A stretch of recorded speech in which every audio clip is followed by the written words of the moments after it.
Millions of people around the world celebrate Easter Sunday, but did you know that it has pagan roots?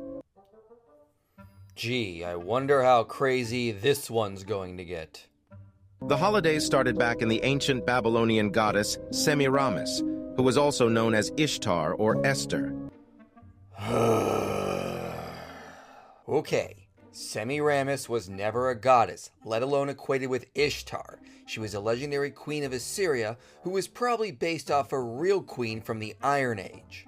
And the goddess Ishtar was never called Esther, let alone Semiramis. The name Esther probably derives from the name Ishtar, though.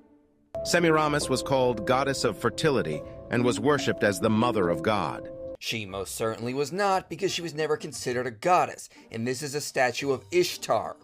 After she died, she was said to have been resurrected as the goddess of spring. This resurrection became the basis for the Easter Sunday celebration. Again, this is all nonsense. All this comes from the 19th century writer Alexander Hislop, who made up this nonsense to attack the Catholic Church. But he had no expertise or training in the fields he was writing about, and historians today reject his works. The tradition of Easter eggs also has pagan origins. No, it doesn't.